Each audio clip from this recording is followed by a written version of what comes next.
Welcome to the Hostile Zone. Use your voice, Cinotti here. Welcome to the Hostile Zone. You're with the infamous and dangerous and always in your face, pulling back that curtain on waste, fraud, abuse, public dollars that are ours, mine and yours, being wasted.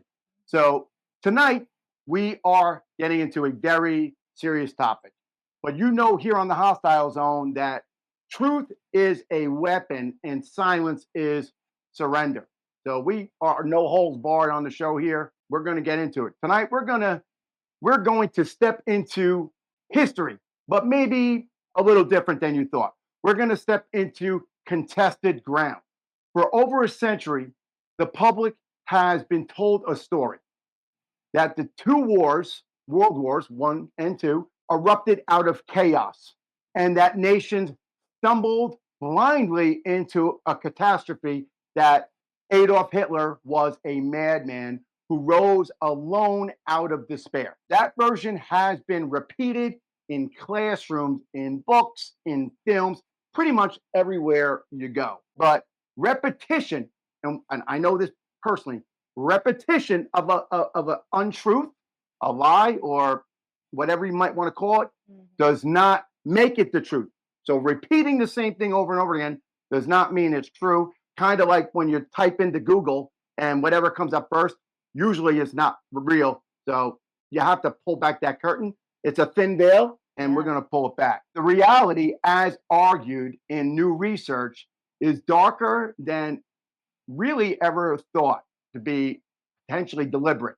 Wars that are on that scale do not emerge just by accident. They are built. They are financed. Okay, I can go deep into that. They are shaped by decisions made in boardrooms and by policies written in secret chambers and operatives moving in the shadows, most of whom are not holding an elected office, who are accountable to you, me, and everybody else. Our guest tonight, and we have two of them, technically three. One is standing in for the other, and we'll get in and explain that. Our guests tonight confront that possibility head on. Dr.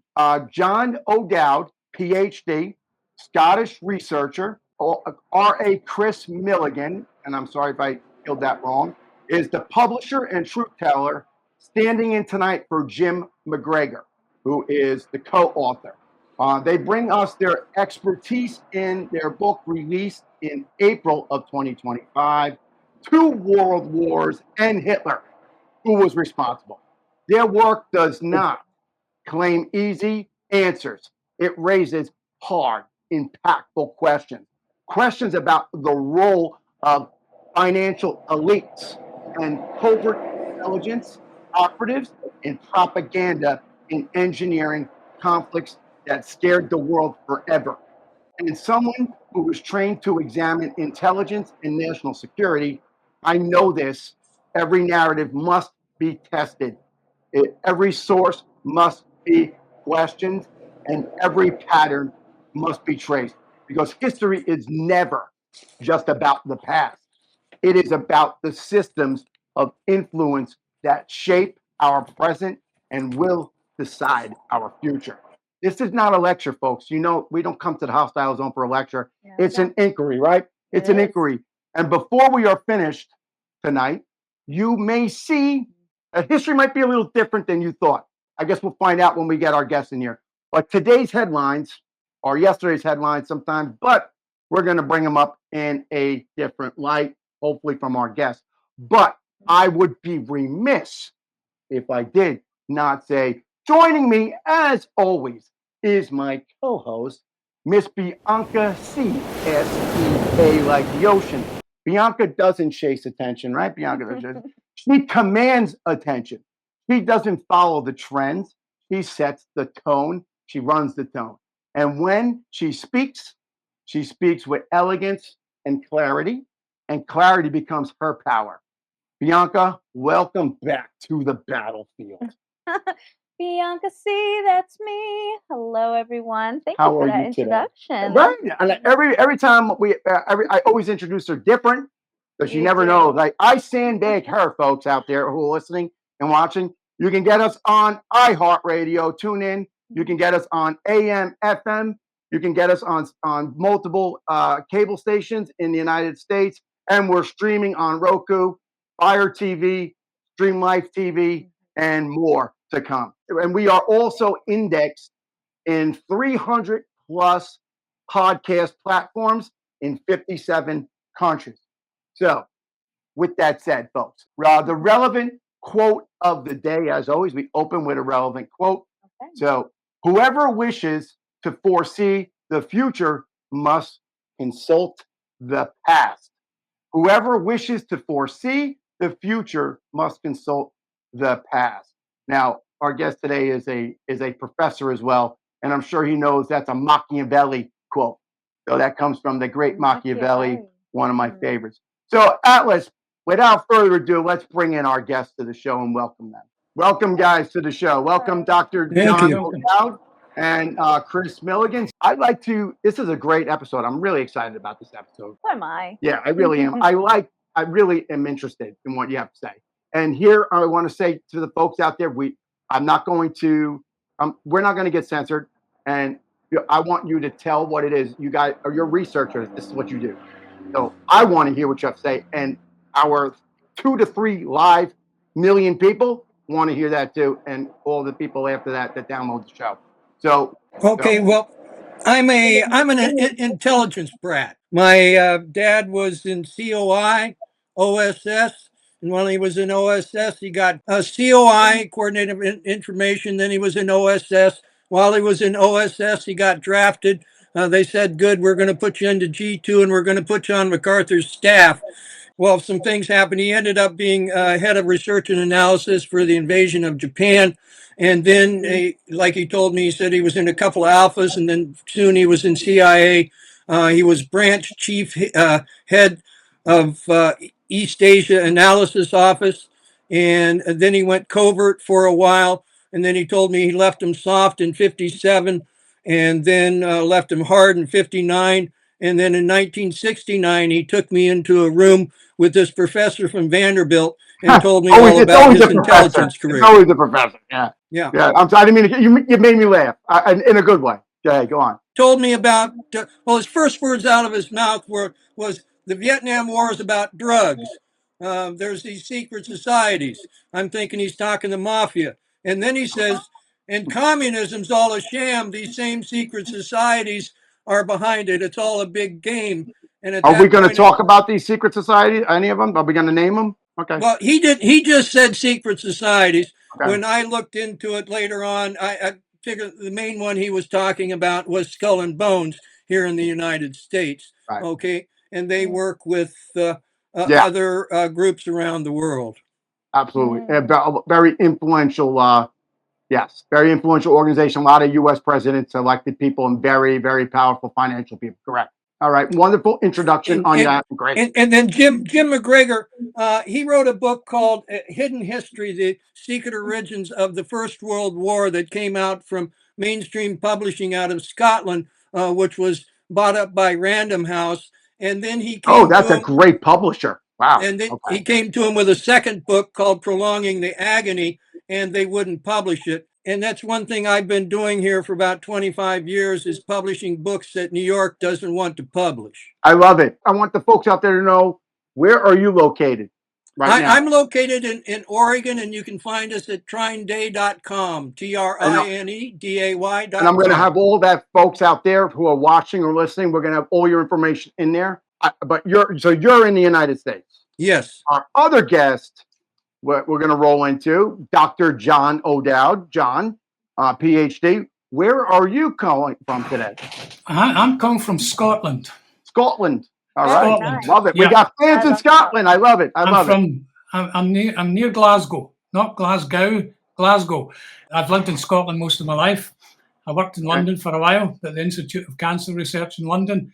My PhD was in cancer sciences. I taught in universities. I researched in universities and research institutes. And then I went into university research management, and I worked for the British government in research management for a while. And then I took a senior post in a university here. And I got interested in this stuff through my dad, who was an RAF flyer. Hey, what? Say that again a little bit. Royal Air Force. He Okay. flew, All right. He flew in bombers with the Royal Air Force Okay. in World War II.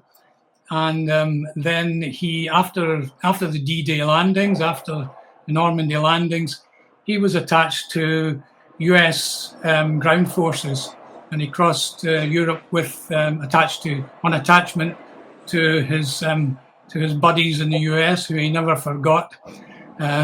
Spoke warmly Let of me them. take a moment just to preface one thing. I want to thank both of you guys for being here and your both service to truth and to your countries, and your family service to all our countries. Yeah. But I'd like Regardless of what we believe of these wars, thank you guys for your family service and what you did. I'd like to thank you for having us. I met Jim through our mutual opposition to the Iraq War. You call it the Iraq War. The Bush-Blair criminal war. We opposed it from the start because we kind of knew where it was coming from. I didn't know Jim at this time. Jim's a medical doctor, and Jim had retired from medicine and had decided to dedicate himself to finding out these things because he had grown up in a veterans hospital. His dad worked in a veterans hospital where he saw lots of broken Here in men. the United States? No, in Glasgow. Where he saw lots of broken men and wondered why the hell they were in that condition. Yep, I've seen it And myself. he was fed a whole load of BS about honor and greatness and glory and valor, and he didn't kind of believe that. So Jim there's no valor in death and being disabled. Certainly not. And you might look great with a medal on your chest, but you go to bed. My dad wouldn't wear his medals. My dad wouldn't wear his. He thought the guys who went to the War Memorial every year were guys who probably worked in the catering corps. Because the what? Say that again. In catering, in the catering corps, because he said the guys who really fought in war didn't go for that shit. Anyway, sorry, that was all. That's all right. There goes FCC fine number 1 of the day. Sorry, I apologize. I don't want you to bloviate too much, John, because I want to break this into segments, and you're going to get plenty of time to answer these questions. Sure. And then Jim asked me to join him in his next book, which was on this one.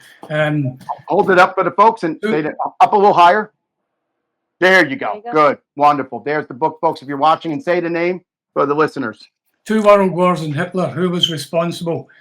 Anglo-American money, foreign agents, and geopolitics.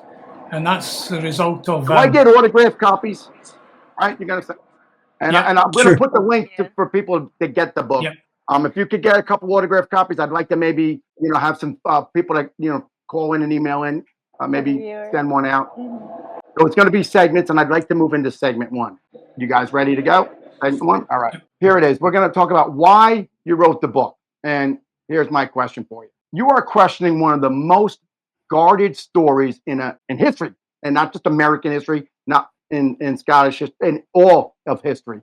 Why risk criticism and the pushback and the labels that will come saying the world wars were not accidents, but operations with intent? I mean, you're really putting yourselves out there. So you must have some feeling, and that's really my question. Like, what is your thoughts on that? Both of you guys, and feel free, one or the other, whoever wants to answer. Go, John. Well, we Jim and I had both read around all this stuff, and we'd both been fed this stuff at school and at university, and there was an official story.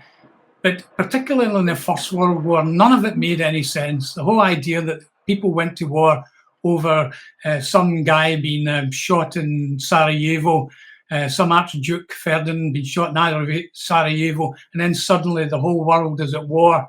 It didn't make any sense at all. What's more, when you look at what happened after that First World War, there was a Versailles Treaty which almost guaranteed, absolutely guaranteed, to bring about a further war with Germany. None of this made sense, because if you really wanted to sort out the problems that caused the First World War, you wouldn't have had the Versailles Treaty. You would have done something else. Can you, for the folks out there listening and watching, can you, in like one sentence, explain what that treaty is? The Versailles Treaty was a treaty which blamed the whole of the war on Germany. And it required from Germany, as a result of that war, reparations, which bankrupted Germany for generations, or would have done so had not more money flowed in. But it was designed, you might think, to bring about the destruction of Germany and another war, because Germany was a proud nation that would not ultimately stand for that. Right. You have any want to add in there, Kris? Well, you had a guy by the name of John Ruskin, okay, who was a professor over in England, and then one of his students, Cecil Rhodes, started a secret society, okay, and part of that secret society, one of its goals was to bring the United States back into British influence. If you look at World War I, basically the English, they didn't want Germany and Russia to get together, because there was this gentleman, Harold Mackinder, who talked about if you control the heartland of Asia, then you can control the world. Okay, so they started these machinations through the royal families and other things to help foment World War I. And I mean, the Germans were the last people to mobilize in World War I. A setup that was controlled by the money power in England and in the United States to bring about this conflict. And I want to, and it's a little follow up before Miss Bianca has one, but I like where you're going. I like hearing what you're saying. I'm not going to make any opinions on air. Can you tell me some, like, where you've vetted some of this information from, and feel free to tell the folks exactly, like, names and agency names. He's holding up the book and it says the Anglo-American Establishment. Right. But I do have to call you out, the upside down American flag. I don't know about that so much, but okay. Well, it's a signal of distress, and basically. What is that? Hold on, he's holding another book up. It says the Wall Street Trilogy. Yes, by Anthony Sutton. These guys used 3 professors in this book, okay, to explain this, because this material and this information has been out there. Okay? Like an indoctrination, right? Well, you had Professor Carroll Quigley. He was at Georgetown, and that book that he held up, Anglo-American Establishment, he didn't have it published until he was dead. Okay. Really? And is that out of fear of what he was doing? Yes. Okay. Yeah. Yes. I honestly believe you on that. I do. I do. I really believe that.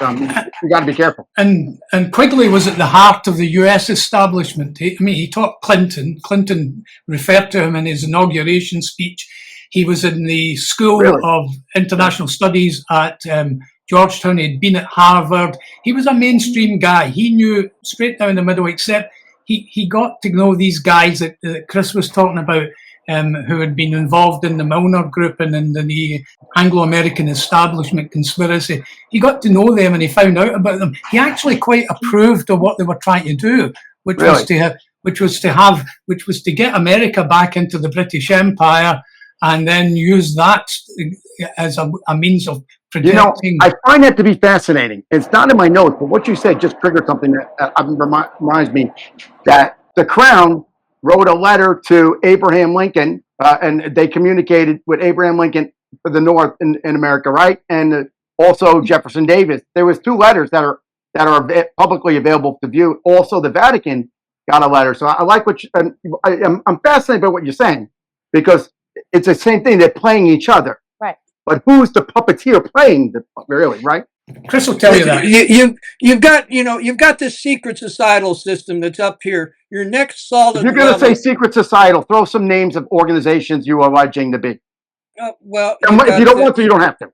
You've got the Milner Group. You've got Skull and Bones. You've got people that you call the Illuminati. Okay, and you've got the Bilderberg Group. You've got the Secret Society Group, and then your next solid level is sovereign countries. Okay, and in between that, you've got criminal gangs, intelligence agencies, religious organizations, and fraternal organizations, okay, that are carrying water for the secret society so that they can then influence the foreign governments, okay? And these secret societies, there's some of them, like Skull and Bones is an outgrowth of a German secret society, okay? But once you're up here, you have no loyalty to your government. What your loyalty is, there's an allegiance to your fraternal system. Right? Is what you're saying, right? There's allegiance to your brotherhood, because generally these are men's organizations, right? And I mean, and they use the Masonic organizations too, and not all Masons are aware of it or whatnot. But again, anytime you have a pyramidal organization, you can be used and abused. Okay, right. What they call it, the functioning idiot. And the second you say something, useful idiot, and the second you go off the track, you're a dead idiot. You no longer exist. Yeah. That was V.I. Lenin who said you needed useful idiots. I love it. And I've had people call me the useful idiot, so I like that. It makes me laugh.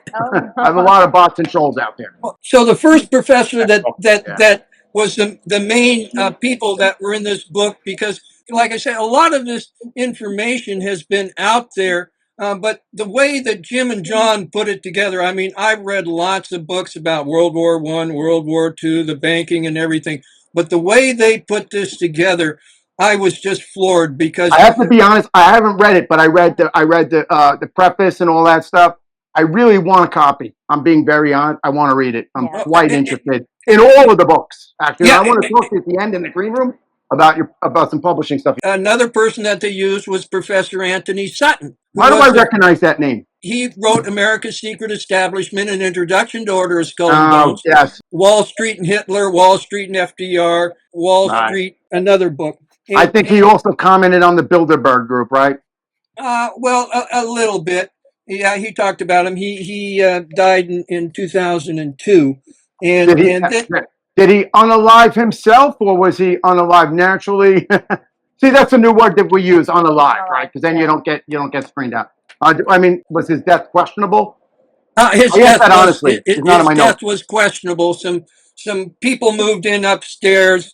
He dropped dead in his kitchen, and the people that were upstairs moved right out. So who knows? And then the other person that they used was Professor Guido Preparata, who wrote the book Conjuring Hitler. And so I read that book. Guido's a great guy. He's still alive. I definitely want an autographed copy of that one. We don't publish that one. Yes, I'm aware, but I'm not going to say institution. But we talked to Guido. A professor. He was like, "You want to be enlightened? Read this." Well, talk to Professor Sutton, about his books. And I said, well, how did this research do for your career? And he said it destroyed his career. Ended it. Career ending, I believe. Right. Ms. Young, I think, has a follow-up question for you guys. Okay. Sure. I do have a question. John and Kris, your book, To World War and Hitler, who was responsible? Published in April, is already stirring debate. Why did you choose to bring this forward now? Yeah, true. Yeah, really. Why now? Yeah. Well, because it took us all that time to write it. I figured you were getting your money together for your security. It's 760 pages long.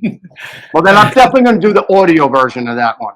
I mean, the world, if we don't know what's happened, if we don't know where we've been, how do we know to get to where we want to go? Right. Okay. And, we've got government of and by and for the people here in the United States. Lincoln. Yep, Abraham Lincoln. At least still on paper. Right here, actually behind me, for you guys and the folks that are watching behind me, is actually a handwritten signed letter from Lincoln to a widow that was, that lost somebody in Civil War. one of my prized possessions. And I mean, the powers that be have been trying to destroy the United States Since even it before started. the ink Right. was dry in the Constitution. Because it's like the Roman Empire, right? And they want a one world order, I'm sure is what you're thinking here, right? Yeah. Well, Yeah. England thought they should never have lost America and then tried to get it back. Yeah, right. They came back. The War of 1812. Well, they tried to get it two times. They came back and through their bankers mainly through They the tried city to of get London. me excited here. They tried to interfere with Civil War too and ships were trying to bring supplies to the South. Yeah, of course. And they did. we sunk them. We sunk them. Abraham Lincoln sunk them. Yeah, that's what they do. Yeah. But, one of the most interesting things about this book, because, first off, World War I, people have no idea and how talked about. It should have been over in just a year at the most, okay? But they prolonged it. A lot of people were killed, and it was really a shame. And they let it set up for World War II. A big part of this book, too, it shows how this guy by the name of Putzi Hafenstengel. I'm not even going to try to say that one. No, not either. He was from a very elite family in Bavaria. The grandfather married a very elite family here in the United States. The Sedgwick. All right, I got to do it. Who's the elite family in the United States? The Sedgwicks. Sedgwick, you said? Sedgwick. Yeah. He was a general. He was a general during the Sedgwick. Boston Brahmins. Yeah, Sedgwick. I'm familiar. Yes, okay. Feel free to go on. But they're connected to a whole load of other prominent families, both before, after the Revolution, and they connected to? they come right in with the Pilgrims, and they've got a whole web of connections, and they're all charted in the book. And Hans Stangl went to Harvard, where his uncle, or his cousin rather, his mother's cousin, was the principal. Eliot was the president of Harvard, he then. I have no statement on that on Harvard. He then opened up an art shop, an art gallery in Fifth Avenue, New York. Really? When was this? In the 30s. In the 30s. Okay. All right. He was friends with both Roosevelt presidents. He was taken under the wing of Teddy Roosevelt, and he was a friend at college with his nephew. Let me guess, Yale University? No, Harvard. No, this is all at Harvard. This is all Harvard. The guys from Harvard do all the dirty work that the Yale guys tell them to do. The Yale guys are they're the ones that plan it, right? They're the ones who figure up the schemes, and the Harvard boys do as they're told. Yeah. But this is an explosive episode. We're going to go past the 55-minute mark. We're just going to have fun here. Putzi was a cheerleader. I love that first name, by the way. I got to be honest. They'll probably replay this a few times, the FCC, to see if we have a violation by that, because that name could sound. Please spell that first name. Do you know how to spell it? Putzi. Thank you for the folks at home. We didn't say another word that it sounded close to. All right. Okay. Right. Yeah. But he was a cheerleader there. Like a Patsy, right? Really? No, he was a piano player. Okay, he played piano at the White House for Franklin, and then he got sent over there. Sense, actually, that makes a lot of sense. He played it for Theodore First. And he was friends of the Delanos as well, and he knew everybody. J.P. Morgan bought pictures from his gallery. He had an affair with J.P. Morgan's. Like J.P. Morgan. Bell Green. Bank, are you saying that J.P. Morgan? Okay. Yeah. And of course, somebody in I think J.P. Morgan had an affair with Bell Green. So there was, they shared women and stuff like that. He knew everybody. And then suddenly, he just marries a wealthy American woman. Just happened to be somebody of importance. Yeah, just get married. And Germany's lying in ruins. And he suddenly decides to leave his life in the Gilded Age of New York and go to Germany, which was lying in ruins. Yeah. What year was this? Do you know what, Ben? This would have been 23. Okay. Maybe earlier. Huh. But anyway, Well, so he all right. goes to Germany, and in Germany, he keeps contact with the American embassy in Germany. He's in touch Now, with let me the guy. ask you a question. I don't want to cut you off, but I'm really liking this. But where did you get that information from? And I asked that in a respectful manner. Like, Well, it's been vetted that they he- communicated with the embassy. He wrote Okay. a You were memoir. quoted that for the folks at home that Yeah, aren't. he wrote a memoir. It was actually written by a member of the British Security Services on his behalf, and because he knew the guys as well. There was also a book written about him, so there's a lot of stuff in there. So if you've got to read those books and then pick out things in other books which fill in the gaps.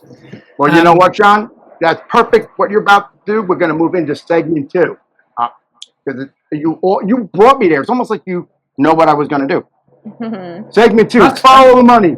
Follow the money. That's mind control. Yeah, it is, right? And then segment 2 is follow the money. So I'm going to start off with in intelligence, we, and I obviously have some experience in that area, are taught that there's a certain trail that we should follow. A lot of times it is financially charged. All right, I'll say it like that. In your research, wars don't begin with flags. They begin with funding, cashola. Who profited most from these conflicts, and how does the evidence prove that the profits outweighed the principle of the war? Well, the usual people profit from them. They fund both sides, and they profit from both sides. Ford was selling trucks to Germany right through the war. General Motors was were making tanks. I mean, America did. It built America. These things. Rockefeller was selling them. I was waiting for Rockefeller. You're going to throw Dale Carnegie out there too at some point. I was waiting for it. I was waiting. They were all supplying money to the Third Reich. That's a great book. For the folks at home, can you tell what book you're holding up on the screen? It's called Tower of Basel, right? Okay. It's about this bank in Basel, right? The Bank for International Settlements, which actually was which funneled money from Wall Street and City of London to Germany to build highly suspect stuff you're saying, but it makes me laugh. It's all there to build up the war machine and then to keep it rolling after the war. The military-industrial complex is what you're basically saying. The military-industrial security complex. Yeah, they were all involved. If you're talking about money, you got to everything's always money, right? Well, you got to talk about drugs. Okay. Skull and Bones was started by two people, Alfonso Taft and William Huntington Russell. As in a President Taft family. Yeah. Yes. Right, okay. Yes. William Huntington. I didn't know it. You know I'm familiar with this thing. Yeah. William Huntington Russell's family company was called Russell and Company. It was the third largest opium smuggler in the world and the largest one in America. Okay, and they started in 1832, and they were shipping opium at that point in time. And opium became the largest commodity on the planet. Was it illegal at that time? No, it wasn't. It didn't. I know it was something that people did. They smoked opium, right?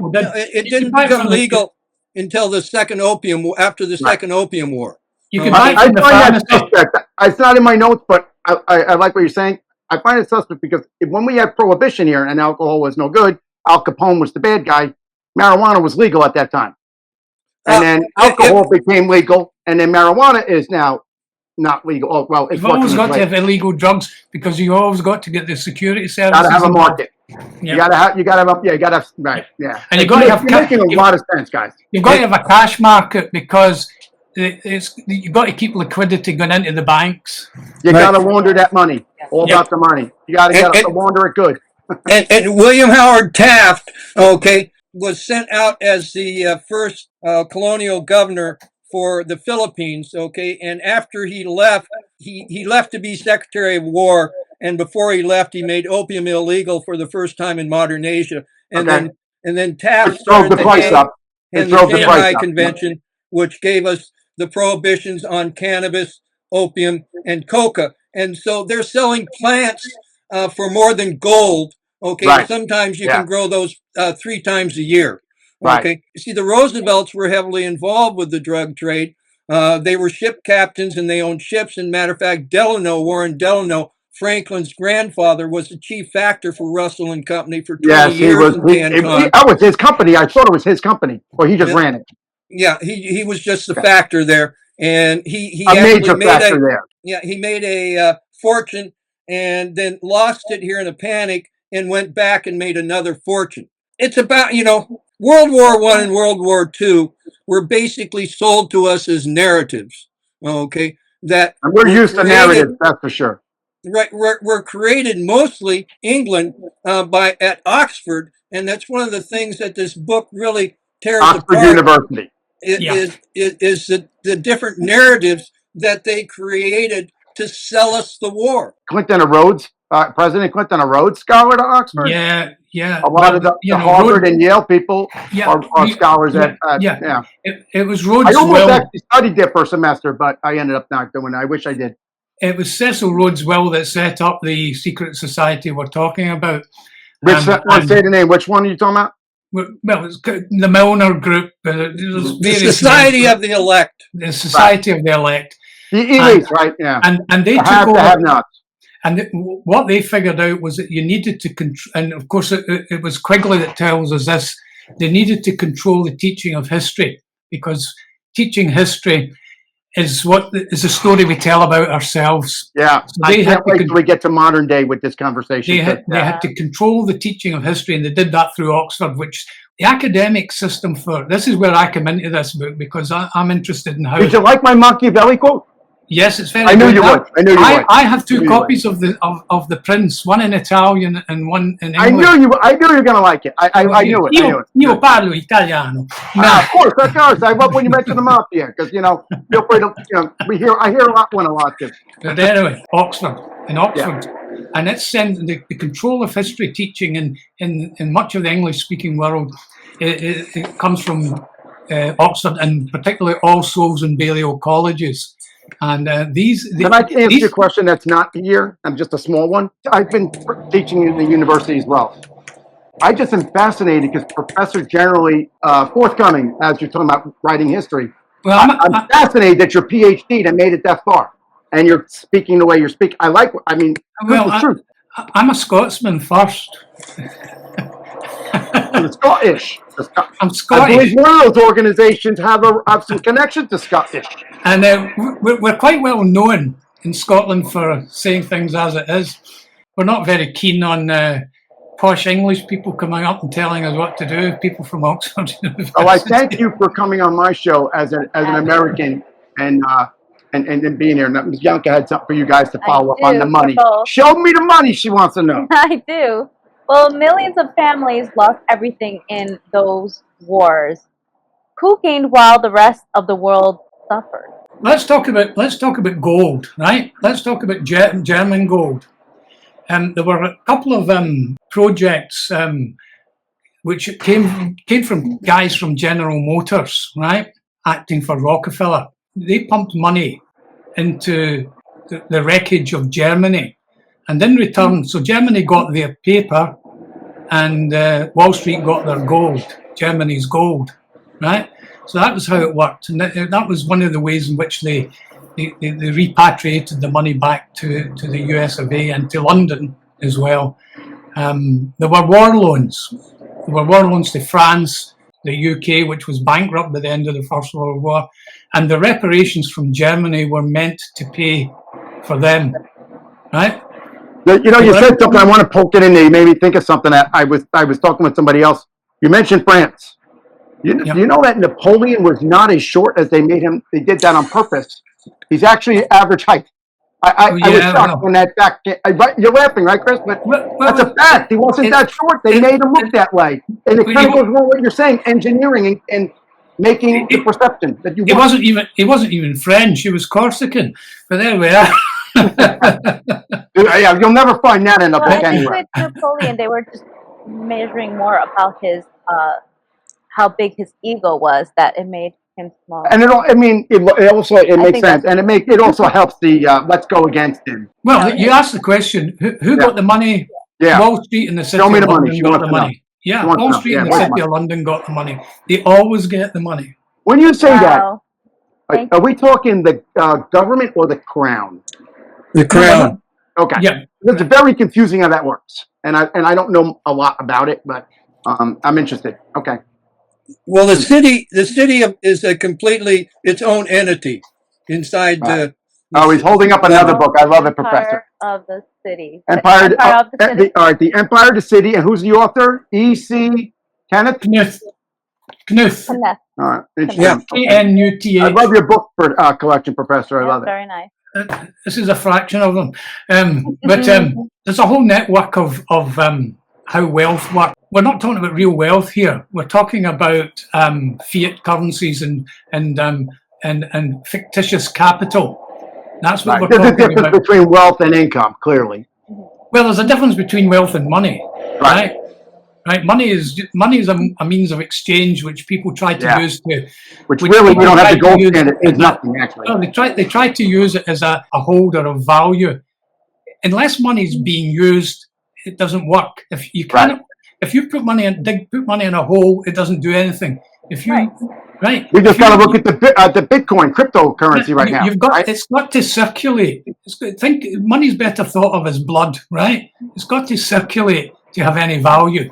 But people want to keep hold of wealth through money. But in order to do that, they have to get hold of real things, right? You Things need of real power. value, You need power. right?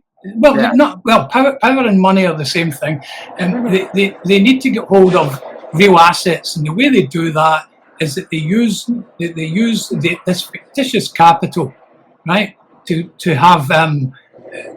Why does that sound a lot? Something I've heard recently a lot of times about fictitious capital that's not there for mortgages. Let's say. I'm just saying. Well, it's not real. It's not real. You know, So Chris. You know what I'm talking about because you're here in America. Money works because you and I agree it's got a token value, right? Yeah. If we don't agree, people used to use shells, Right. Yes. Right? Yeah. Right. It's just a token of value.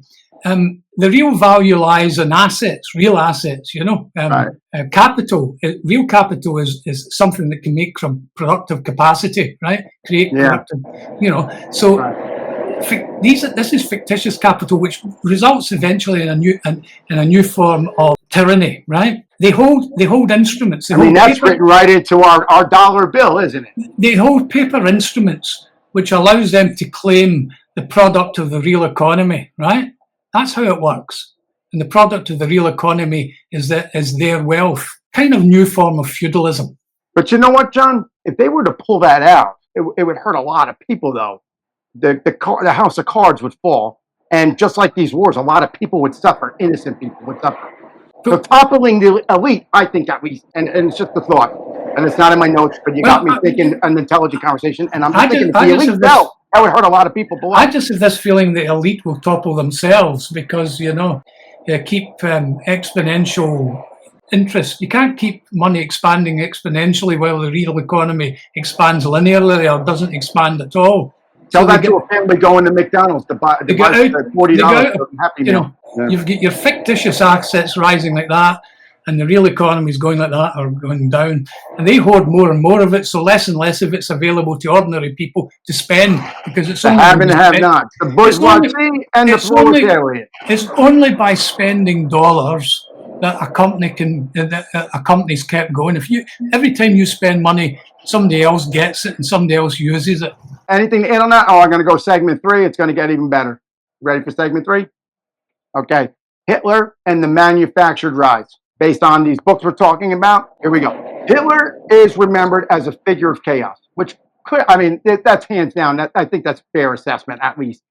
Whatever conspiracies, generally there's some bad stuff there. But your research suggests that he was cultivated and financed, positioned and used. So who helped make him a weapon to shatter Europe? British Empire and American. And you say American money. The crown? Is it the crown or you have to? They were working together. They worked together, right? So they worked together. They worked were together. Right. The special relationship.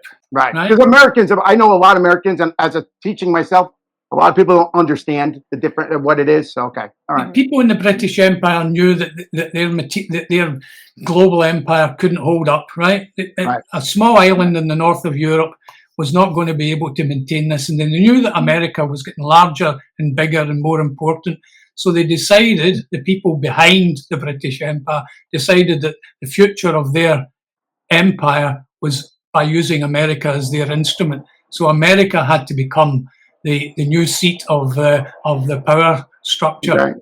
Okay. But it's the same people. They don't owe allegiance to any given nation. Right? They're the same people. They're the same. You don't even know their names. Most people won't know who they are. They sit in the shadows, and they have people moving pieces like for a game them. of chess. A game of chess. They have people moving the pieces for them. I've always said when I had students, I tell them politics. They want to understand. I'm like, it's chess with humans. That's politics and government. And of course, it gets us back to the whole idea of governance for the people, by the people. That was a genuine attempt to create that, and it worked for a long time. But as soon as other people get in there and undermine it, set up the Federal Reserve, own the way how money is produced and distributed, you lose control. The people lose control because their government loses control, and their government's owned by somebody else. And governments, well, look at what's happening in governments across the world and people across the world. They think they can vote and change things. If voting could change things, it would be banned, right? It doesn't change things. You're saying some mega stuff. With that, I got to do a station identification and take a short break.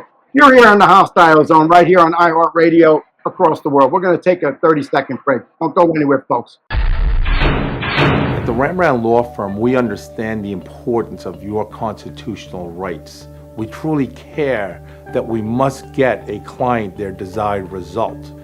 If your freedom is compromised in any way, you call us. We do immigration, state and federal criminal defense, personal injury, bankruptcy, DWIs, family law, real estate law. We want you to be confident in our ability to represent you. Welcome back, Hostile Zone. Eric A. Cinotti and the lovely Miss Bianca C.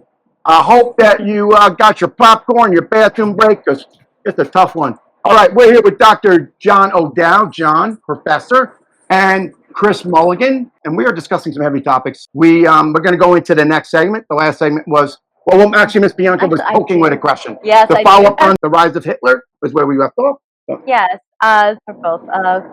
Could Hitler have risen without outside help, or was his power built for him? You got to speak to. If you're shaking your head, they folks got to know they're listening because they're both shaking their head. Yeah. Okay. Pootsie's part of this story. He's not the full part of it, but let's just talk about Pootsie for a minute. Pootsie meets a guy called Truman Smith from the U.S. Embassy who tells him, "You got to go and meet this guy who's been wowing him in the beer halls in Munich. He's a guy called Adolf Hitler, and you got to go and meet this guy, and you got to be friends with him." Pootsie goes and becomes friends with Hitler, and he teaches him how to speak properly. He teaches him how to do the big salute. He teaches him how to blend in, how to play the game. How to play the game. Hitler's a vagabond, right? Hitler's a nobody.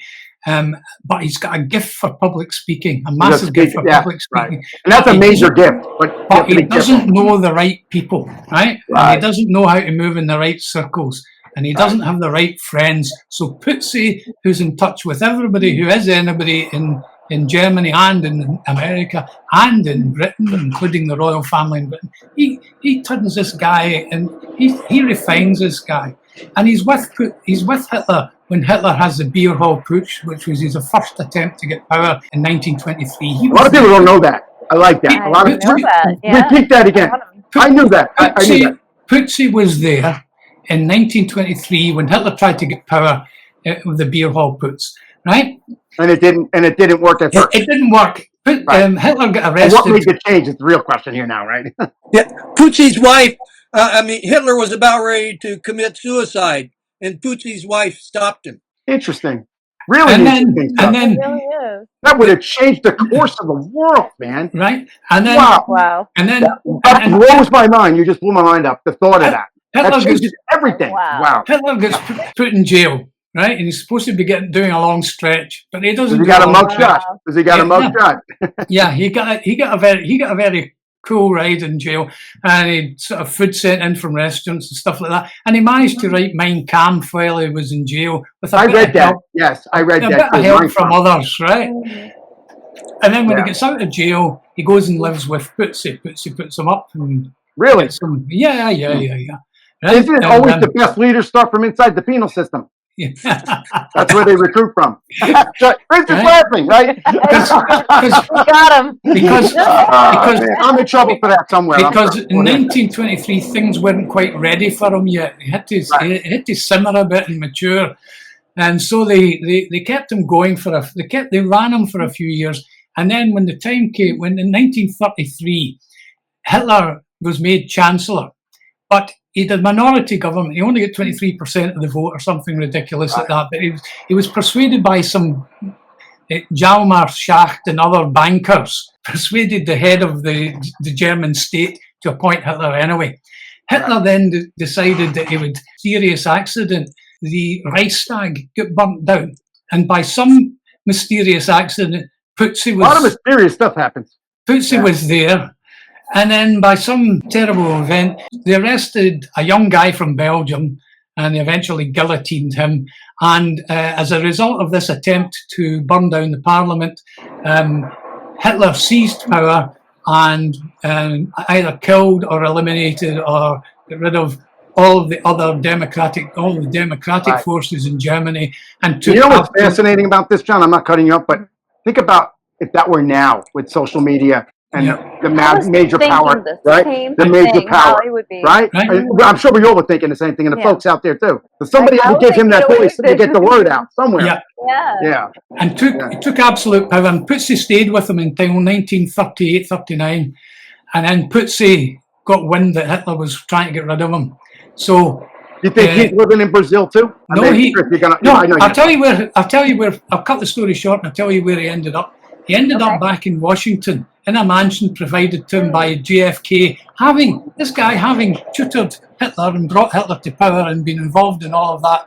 Suddenly ends up back in Washington, is given a grand piano in a mansion in JFK and given a job by FDR, given a job by FDR, who was his friend from Harvard and who was related to his earlier friends from Harvard. So this is a coincidences don't happen this way. I don't believe in coincidences either. Yeah. Coincidences don't happen this way. This is an illustration of what was actually happening, and what was really happening were deeper machinations to bring Hitler to power and then to maintain. And we know too, John. We know that the United States, the Manhattan Project, we utilized Nazi intelligence and information to get that going. So after the war, what you're saying. After the war, you had Operation Paperclip, which brought a whole load of rocket scientists and nuclear scientists and all sorts of people. For the folks, what is Operation Paperclip? Well, Operation Paperclip was basically they brought in a whole bunch of German scientists. Plus, I mean, the Dulles brothers. Chris, who's they? The Dulles brothers, basically. Dulles, you mean like as in Dulles Air Force Base? Yeah. John Foster and Allen. Okay. Allen Dulles. And you see, Nixon actually blackmailed the Dulles brothers, and that's how he became president, because Nixon was a lawyer running around New York City wrapping up some of the Navy contract. Dulleses were out in a mansion out on Long Island. Nixon either opened up a drawer somewhere or something, but he found out that they were bringing in not 10 or 20, but thousands of Nazis against direct written orders from Harry Truman. They were hoping. You still didn't say who's they specifically.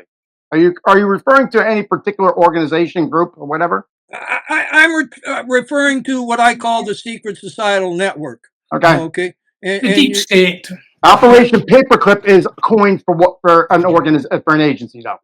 I mean, that's fact. We know that it's out there, right? Oh yeah. I'm not going to say. You want to say who it was? Before the CIA, because the CIA wasn't. It was the OSS. Operation Paperclip. There it is. Okay. There you go, folks. I wanted you to say. Okay. It was mostly through OSS. then Yep. they were also working together with the Russians on some, and the Russians grabbed a whole bunch of them too. But it was a coordinated effort. And then, I mean, you had Operation Sunrise, where, I mean, see, Dulles was head of OSS in Switzerland, okay, and he did a. You he mean signed a neutral pa- Switzerland? Are you saying neutral Switzerland, like Geneva? Okay. Yeah, I think it was. Yeah, and he signed a paper with Wolf of Germany the day before the initial, the real surrender, and so he did a secret little thing with the German intelligence agencies and I brought like a that. bunch of them over here. You know why I like that? Because segment 4 is specifically right going there. It's almost like you did. You hope Atlas, you didn't share any of my notes with these guys. I'm kidding. Segment 4, intelligence and its intrigue. I'm going to come right after. History books rarely mention covert operations, but your work suggests that they were central. How much of what of the public thinks as history is actually a product of intelligence maneuvering narratives shaped by those who needed a war? All of it. He who controls the past controls the future. The secret. Look, covert. What does covert mean? Shadows, right? Right. The reason why you don't have reports of covert operations is because But they don't exist. because officially they don't exist. Yeah, Right? there's no paperwork. And mainstream academic historians don't write about things that don't exist because this is where the Oxford epistemology, historiography. Hey, you'll never teach again. They'll ruin your career. No, it's not just that. In order to research history, right? This is why somebody like me who comes at this as a scientist differs from the way they work. Because in order to research history, you have to get documents. Well, gee, them documents don't exist, do they? Really. And you are a scientist. What's your PhD in? I'm a biochemist. Yeah, okay. And I All right. I want the folks to know that. So when you talk I did my science, PhD you in truly know what cancer. you're doing. Yeah. Right. I did my PhD in cancer science. I also have an MBA where I majored in economics, so I know a bit about that as well. Sorry, I want the Chris, folks to know that your PhD is in science. And when you say science, you really know what you're talking about. well, I know what I'm talking about in science. Yeah, Yeah, and Jim was a doctor, and Jim was the a thing doctor, what I like about this is it's basically two Scottish A scientists medical doctor. a medical taking doctor on From what country? What country? in Scotland. taking on Okay. British historians. Okay, because historians basically construct history, Yeah. where a scientist looks at it a little bit differently. Analytically. Okay. Right. Well, Right. no, a scientist starts with observable facts. You Yeah. look at We find observable facts and then you find and then you the build answer, back not the because answer, then you find- say what's causing this? What is this? Right. And then look, if you take a science, but my own science was experimental. I could do experiments on a bench, but if you take something like astronomy, where you can't really do astronomy, you can't move the moon about, you can't push the sun over there, right? You can't play about We're with not it. going to get into a landing on the moon No, at this so time. right, I'll no, come back to no, that, though. but what you can do, right? So, but how astronomers work is they make observations and how all scientists work is you make observations and then you build a theory on the observations.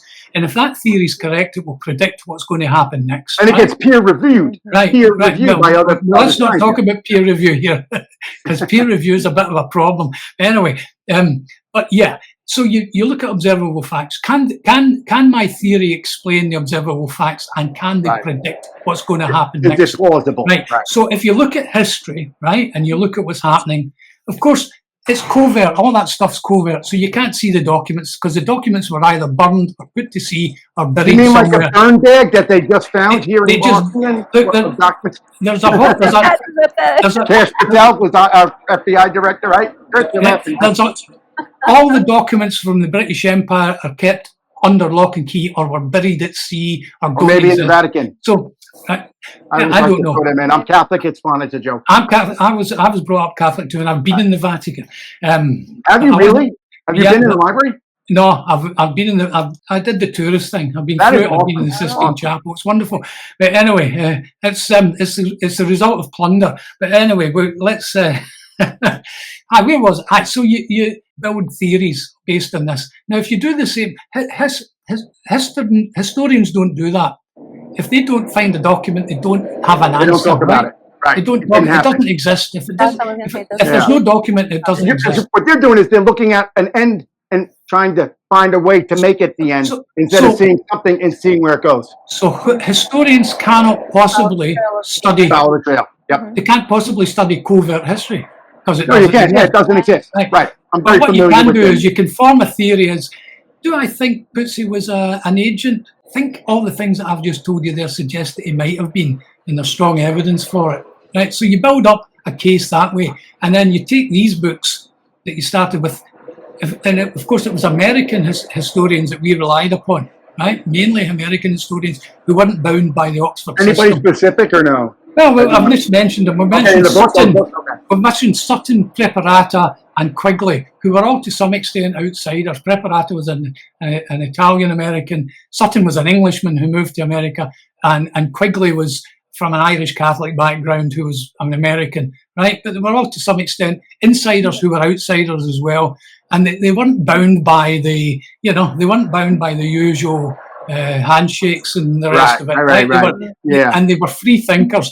We used them as guides, and then we started looking for our own information. And you can find it; it's all there, but you've got to be able to tie it together. And you've got to form a theory as to what might be happening, and then you can look at what did happen, and then you can look at what is happening now. And if it forms a it's pattern, all very relevant. Yeah. It's almost what you're saying, John. Sounds like it happened today, or it's happening. It's crazy. It's still happening. The same people are still doing it. We're still seeing the same things. We're seeing banks funding both sides of wars and making profits from both sides simultaneously, and providing the materiel for those wars. And the wonderful thing about wars is it destroys inventory, and you have to order more of it. It's great. It's wonderful. It frightens me because I wonder when the House of Cards. I feel something's brewing. Mm-hmm. I do. I'm sure we're going to get to that. Well, but all right, are you I feeling do- the cattle brew? Right. I'm very concerned, honestly. And I we're know. going to get there. But Well, speaking for that world, I have a question. For people who don't live in that world, how do secret agents and hidden deals actually change Are you trying the to course sandbag of me? history? You trying to sandbag me, Bianca? My co-host sandbag me. Remember, you're going to be heard everywhere, Chris. That was pretty I don't want to try to call you next week and the number doesn't work anymore. Since my dad was a spook, and he told me some things, and so I tried to, I wanted to say, well, how does the world really work? It took, when I first started talking about this in the 70s, there was very few people I could talk to because they didn't have a frame of reference. Okay, so Right. I just go get a book and read it and look at its bibliography and go read that book and get its bibliography and go read that book. Right. And this information is out there. I mean, people have written that before we were born. Yeah. It just gets pushed over there, Yeah. It's not the official stuff. There's always something being removed from the shelf, a burned book, right? And, right. And even the algorithms on social media will never let people see this when I put it on social media. Well, but I hope you'll didn't Hitler burn a couple Hitler burned books, too, right? like that? Yeah, he kind of was quite good at that. Yeah. Well, I'm sure, and it happens today, right? Yeah. It's just well, I was talking with an Google intelligence It's person called cancel culture. Yes. Yes, you're right. Right. Cancel culture, It used to be like the mainstream media, now it's legacy because they're done. Yeah. They're done. That's the same as Burning I get Books. more viewers in the show than CNN and MSNBC during that time frame. This is fact. If somebody says something you don't like, you cancel them. It's the same as burning books. See, I'm the opposite. Like if I see somebody that's canceled, you're just gonna make me want to watch and be more interested in that person. I agree. The second you do that to somebody or you chastise somebody, I want to know why. Why? Mm-hmm. Like, why is something a big deal for one person and not a big deal for the next? Because there's a reason. There's something behind it. There's a veil. That's this show. We pull the veil back. Don't tell me who I should listen to or not. Just because you cancel the person, I'm not going to be following. No. I'm not a puppet or a sheep. The biggest enemy of these people is open discourse. Right. See, really, that was very good. That was yeah.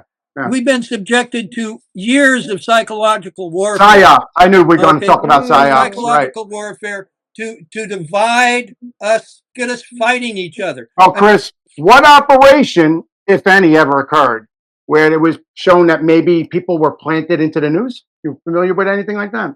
Well, Oh, I I don't know stumped you.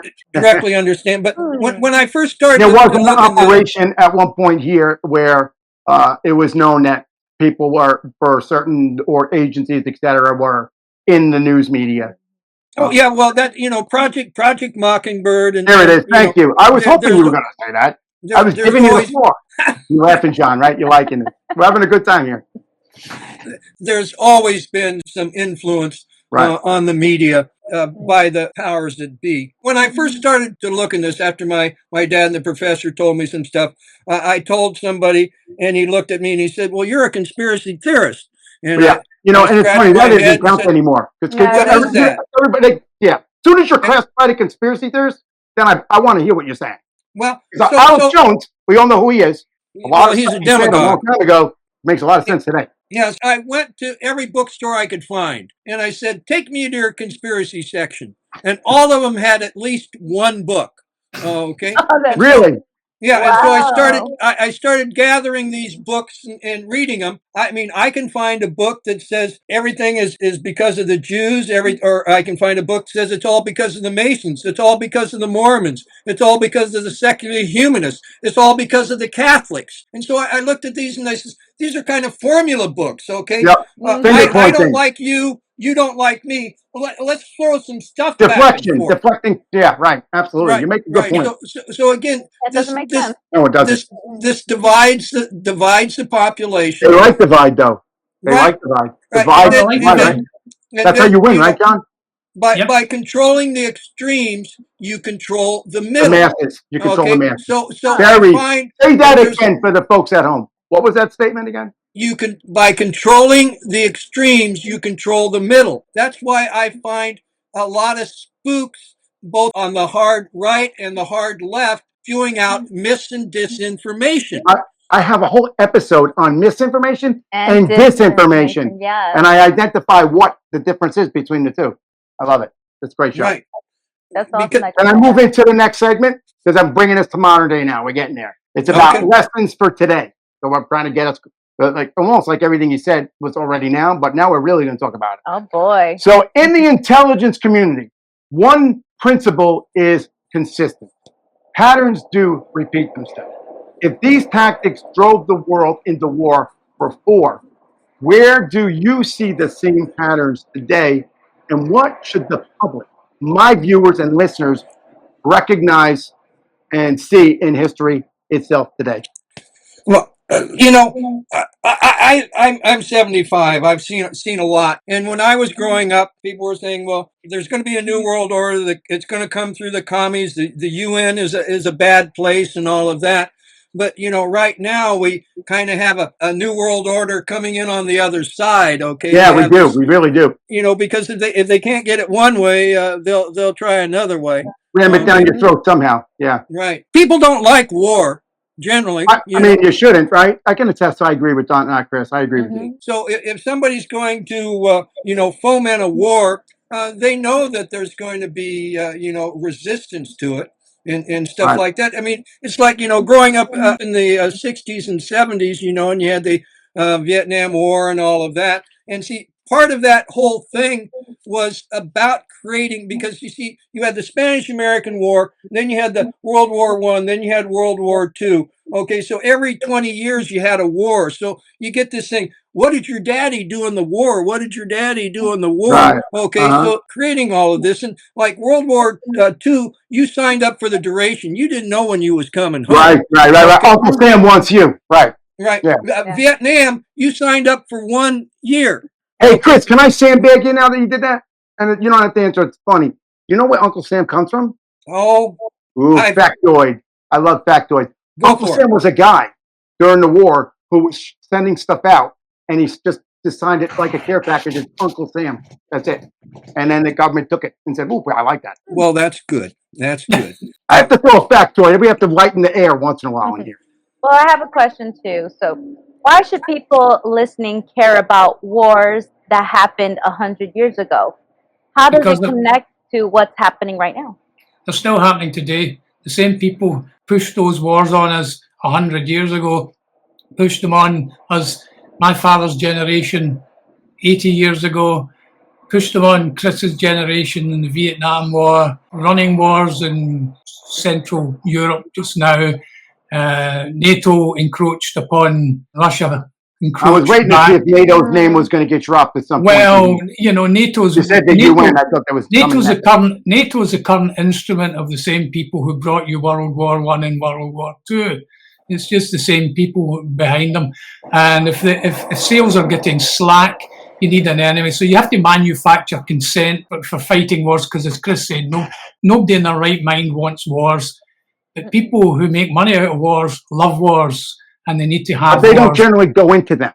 And they don't. Well, they kind of. I'll give it to Prince Harry. He went there. He was deployed in Afghanistan. Yeah, but he was a spare.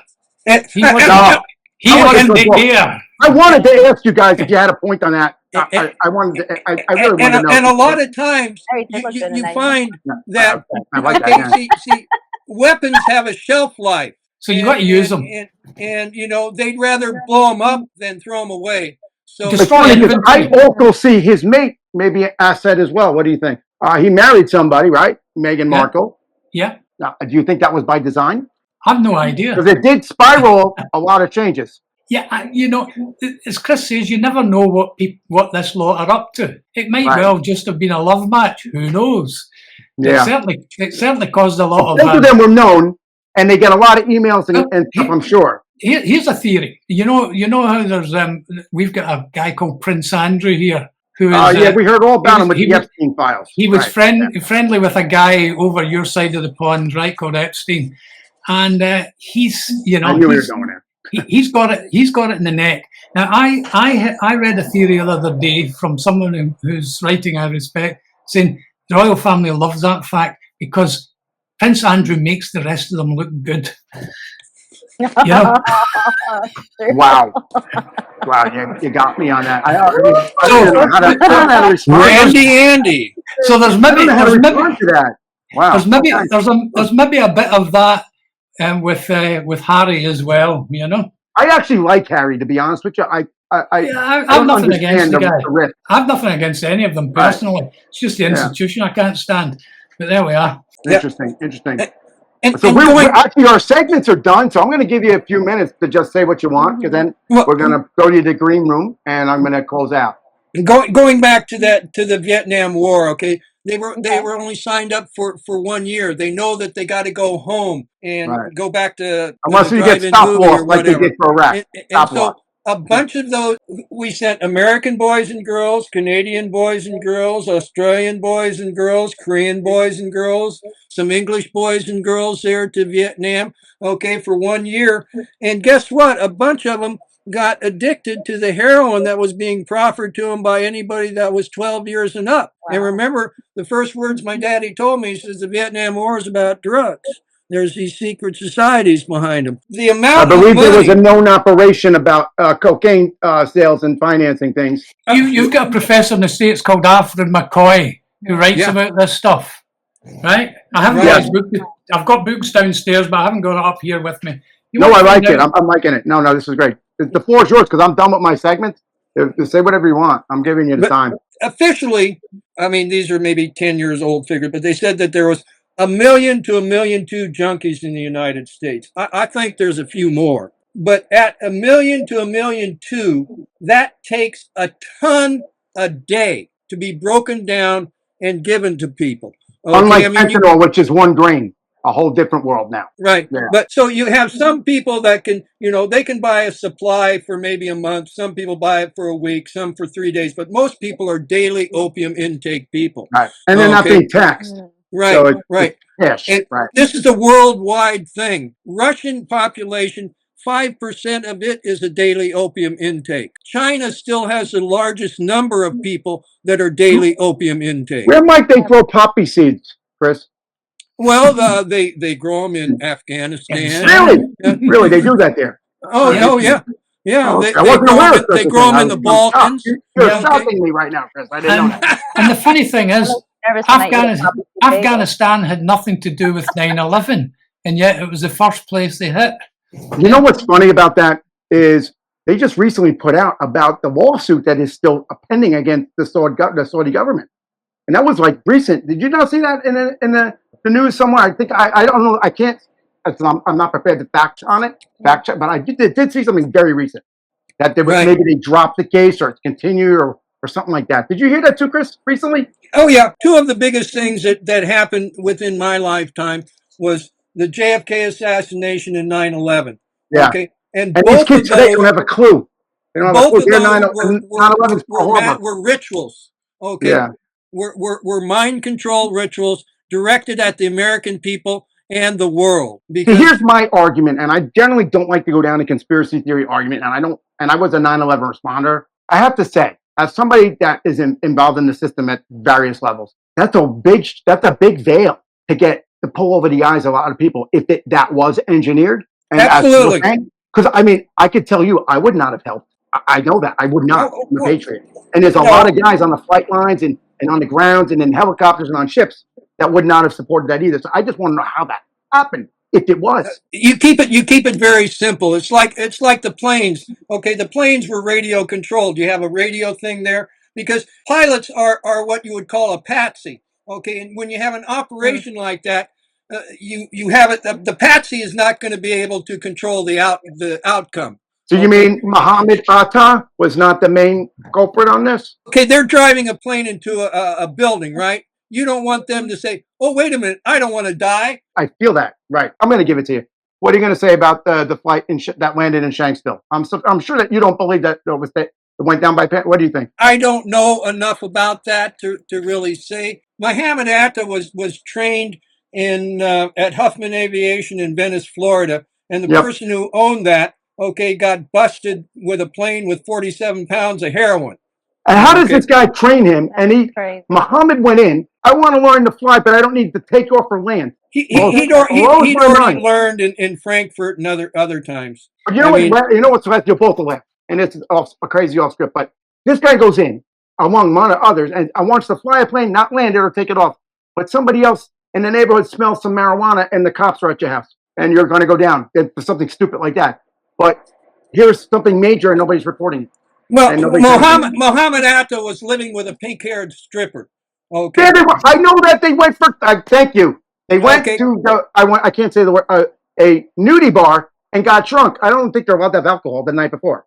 Well, he was living I didn't know they could have alcohol. Pink-haired stripper. And, we had an author that confirmed that with the local police. Yes. The apartment there, the mailman. I am not going to contest you on that at all, Kris. And we went to the tabloids, and they said, "Oh boy, that's going to be in there next week." Didn't happen. Finally, this author had some contacts in Germany, and he finally got the story printed in Germany in the largest newspaper there. And within a week, he was declared an anti-Semite, and the story was shut gone. down. Right. Yeah.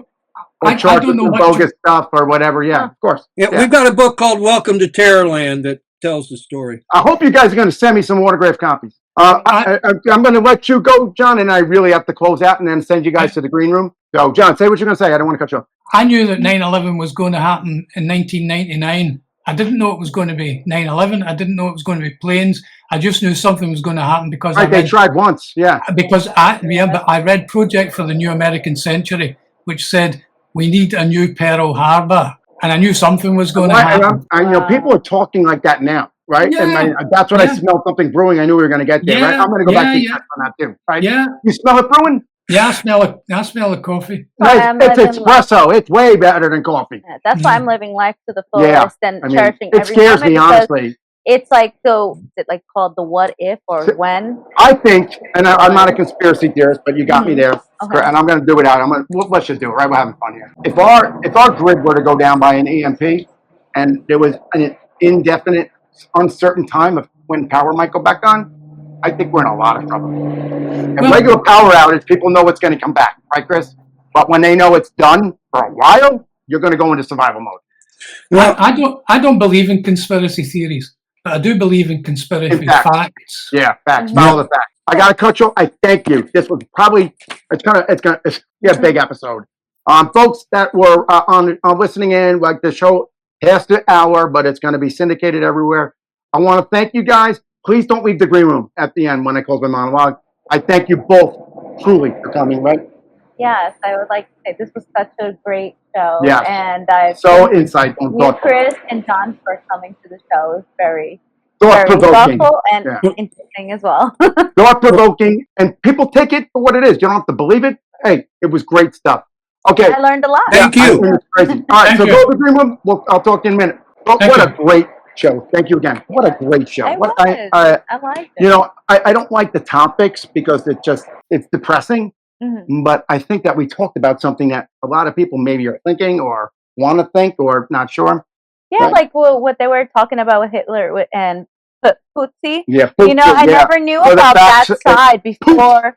See, Yeah, all right. Put. I'm avoiding the Yes. FCC fine. So I'm just saying, I never knew that side of the young Hitler, how Right. he became, and I I can't can believe tell you, I didn't get there that in was any a high school. chance. There was that I learned that there was a time that he could have not existed anymore. I know and that that's that like, was probably the oh. most. I mean, there was a lot of moments where I was mind blown, but that one really, really, really blew my mind. And I mean, off script, I went. That would have changed the entire course of everything. Oh yeah. Yeah. All right. Anyway, so folks, tonight, John O'Dowd and Kris Milligan reminded us that history is not just a neutral record. I think we kind of all knew that, but Mhm. they just laid it out Yeah. there. It's contested ground. It's subject to your interpretation. Like the good professor said, follow the facts, follow the money. You know, the First and Second World Wars may not have been accidents of fate, orchestrations of power. Again, speculation. We're not making any accusations here. It's just thought-provoking here. You know, if it was a power move, controlled by demolitions carried out by people who valued profit over peace, I don't know. I mean, we still talk today continuously about the military-industrial complex. I don't know. So, and here is its danger. And if we accept history as fate, then we might as well walk blindly into repeating. What do they say? Those who don't know history are bound and doomed to repeat it. To repeat it. So Yeah. I To say repeat itself. yes. So Mhm. because the systems that built those very wars still exist today, they do. I always say on my shows, the government, it's like an old bologna sandwich. When the bread gets green mold, they just swap out the meat and put some fresh bread. It gets a new name. They change names. I'll give quick, for instance, we used to call it INS, Immigration Naturalization Service. Now it's ICE. They changed the bread, Changed folks. it They again. changed the bread. The playbook always remains the same. History is not just a memory, it's a strategy. Truly, it's a strategy. Don't have to look long and hard for that. The architects of power are clearly drawing blueprints. What blueprints are they drawing now? I can't know. I don't know. I'm not going to speculate. The question is whether these forces exist. And the question is whether those choose to see that they exist and who they are. There's one path that you can be passive, and the other one, you can just be prepared. Mhm. I always say in my closing, we're going to be prepared. I'm not going to give you my closing quote to the end. But here in the Hostile Zone, we do not train for passive. I don't train to be passive. I prepare to be vigilant in your face, right? I'm going to push the button. In your face. Yep. Here it is now, as I was saying, my call to action, 360 times 365. Keep your head 180, 180, 360, 365 days a year, because your head has to be on a swivel, because danger doesn't take a day off. No vacation days, or as our good guest today, they don't take holiday. So here we are. I thank you so much, folks, for coming to the show tonight. I thank you for all that we're doing. We are growing exponentially. A big announcement to be made very soon. We just Yes. signed a contract with a major media company that is going to expand the reach of this show and my other show, Eric A. Cinotti Unplugged, which I'm going to try to get these guests on that show. We are going to be growing exponentially. Stick with us. Enjoy. I thank you. Ms. Bianca, anything? Nope, I'm just saying thank you for the guests that came to definitely enlighten the show. And I got to close with a history one. I hope that they're listening to green one. This one's for you, Professor. History is a set of lies agreed upon. History is a set of lies agreed upon. Napoleon. Folks, I thank you for coming to the Hostile Zone. God bless America. Stay safe. We'll see you next time. Oh, say, can you see by the dawn's early light what so proudly we had at the twilight last gleaming, whose broad stripes and bright stars through the perilous fight o'er the ramparts we watched were so gallantly streaming, and the rocket's red glare, the balls bursting in air, get through the night, that our flag was still there. And she's not going anywhere. Oh, say does that star-spangled banner wave?